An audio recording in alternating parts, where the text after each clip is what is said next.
Welcome back to MVM. Today we have another review. This one is for ShipShape from Calliope Games. This is a 2 to 6 player game that we brought back from Origins.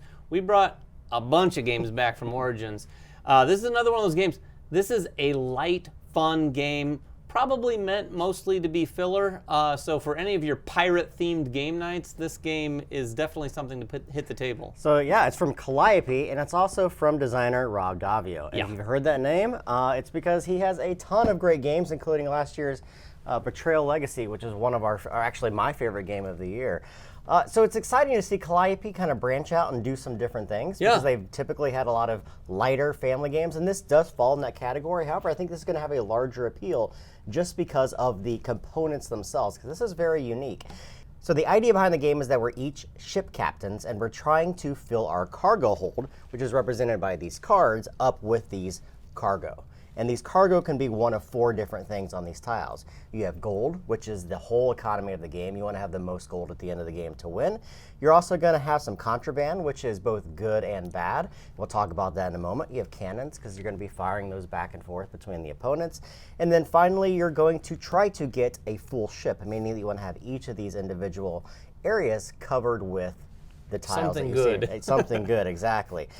So to start the game, each player is going to get 10 cards, and these cards are numbered 1 through 10. There's a slight auctioning of each of these tiles. You're going to be using these to try to bid through them. What's unique is that each of these cargo holds, as you see, are cut out, and you can actually see through the stack. The stack is equal to 3 times the number of players. So there's 12 in this stack, and it's going to change depending upon the number of players. And then there's some things that are going to happen in a 6-player game, which we'll talk about when we get into the actual review. There's money, of course, and that's the gold.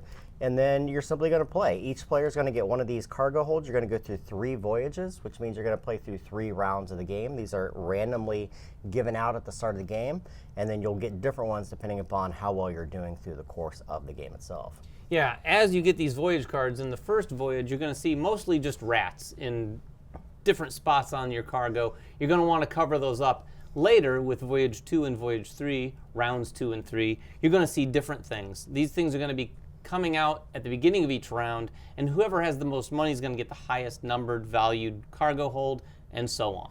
And the other thing you need to know is this is all the different scoring. You'll go through each of these at the end of each one of the voyages. This is how you're going to gain the gold. So to start, you're simply going to have each of the players pick one of their cards in their hand. They're going to look through their hand of cards, and they're going to choose one of them to play. David and I are going to show you how it works in just a 2-player game. They're just simply going to resolve them at the same time. Whoever has the higher number is going to pick the one on the top. And you're going to go around the table with each player taking a lower one depending upon where they fall in that line. When you take it, you're allowed to flip it, turn it, and you're going to simply place it on your cargo hold, trying to cover other locations. Now, other players are going to take the one right below it unless there is a tie. Yeah, see, so the deal here is you want to win the bid if you want perfect information, because that top cargo hold, you're going to see everything there is to see about it. The next one down, you might see a little bit of it. In fact, I'm going to hold this up just so you can see. That's pretty awesome. You can probably look in there. In fact, I'm going to go to this camera here, and you can look down and see different elements of the cargo hold, but not too much. So as it gets uncovered, you'll see that it covers different spaces. Like we said earlier, one of the things you want to try to do is to potentially cover up all of your cargo hold. So trying to figure out what these things are actually shaped like can be a little challenging. Each of the players is going to take one of them, and you're simply going to go to the next round, and you're going to again pick one of your cards until each player at the end of the round has 3 of them placed onto their cargo hold. That means there's enough tiles for each player to do so. And then you're simply going to score the round. When you score the round, you're going to go through each of these steps one at a time. The first step is very simple. You're going to collect gold for all the players. However many gold are showing down through your cargo hold minus your rats is the number of gold that you get to collect. And that's going to range depending upon what you have covered and what you have in that hold itself. The second thing you're going to score for is the actual cannons. Yeah, the way the cannons score is you're going to be looking at the number of your cannons. Right now I have 6 plus 0, so a total of 6. Jeremy has 7. So he has more cannons than I do. He's going to get the difference in gold with the person who's in last place. Yeah. So in more players at the table, if someone has 0 cannons and everyone else has 8, everyone else is going to be getting 8 gold. In this case, Jeremy's just going to be getting 1 gold. The next thing you're going to do is contraband. Contraband is both good and bad. You want to have it, but you don't want to have the most. So in this case, say for instance, David had 10 contraband and I had 5. You're not looking at the difference. You're just looking at the single player at the table who has the most. They get nothing. Everyone else gets gold equal to what their contraband is, which is very cool. The last thing, like we said earlier and a number of times, is the full ship bonus. You're going to get 8 gold if you happen to be able to cover all of the bottom spaces of your cargo hold with the tiles that you're collecting throughout the game. And then you're going to go to round 2. You're going to pick from the Voyage 2 stack. Each player is going to get one of these. The player that has the least amount of gold is going to get the lower number. That's because the lower number holds are going to have more opportunity for cannons or gold pre-built into the card themselves. You're going to use the cards that you still have left over in your hand. At any time, if you only have 1 card left in your hand, you can scoop up all the cards you've used throughout the game. And you're going to do that for 3 rounds. At the end of the game, you're simply going to add up all the gold that you have, and the player with the most gold wins. So let's get into our review. Yeah, I like the game. Yeah. Now, is this a game that's going to be hitting our table every night? No. This is a filler game. I mean, no filler game fits that bill for sure. But I had a lot of fun with this game, and this is probably one of the most innovative. You know what? In fact, there are a lot of innovative things at Origins this year. I mean, there's a lot of games with really unique things going on. This is probably right up there at the top of the list for some of the most interesting ways that you can play a game. I've never seen anything like this.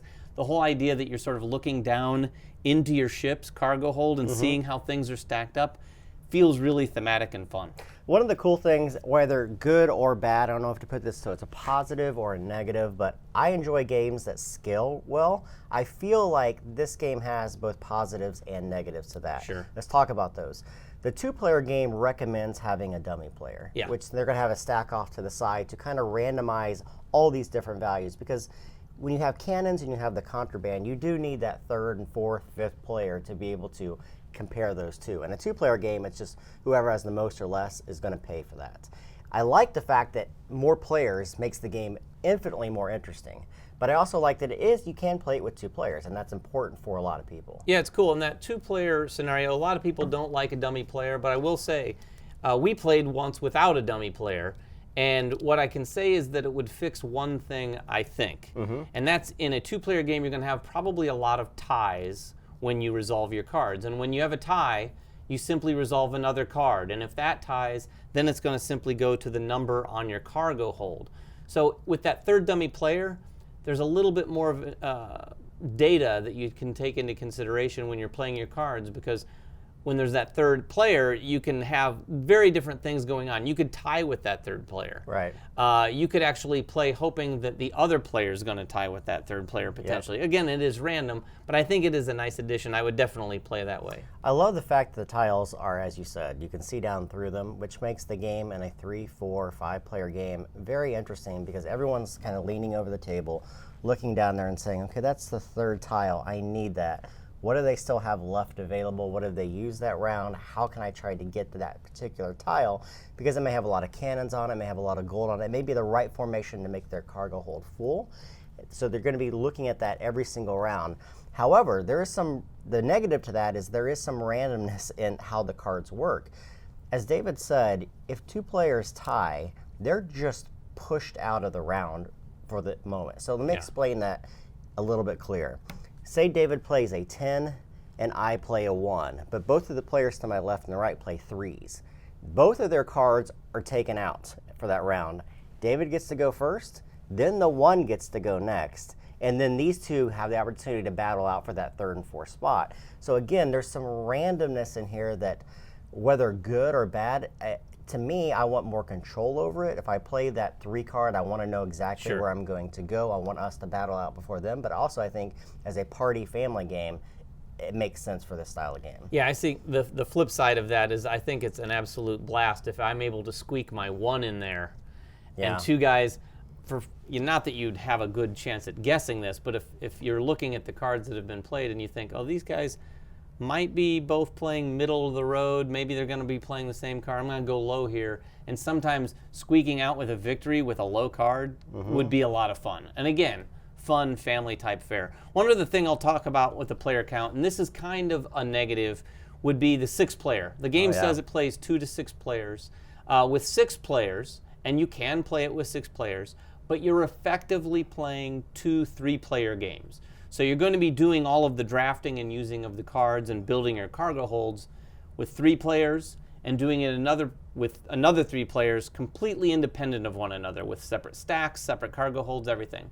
However, when you score, that's when all 6 players are going to compare all their things. So you are playing together, but I just wanted to make sure everyone understood you can't play this all around the table with one giant stack of cargo holds for 6 players. I wonder, that's probably has to do with the ties being how they're broken, and also being able to look all the way down through 6 tiles at a time. For sure, and I think with 6 players, like you said, the card play would probably get a little broken at 6 players because there's so many, 6 of 10 cards are being played every round. So the last thing I have to say is a negative.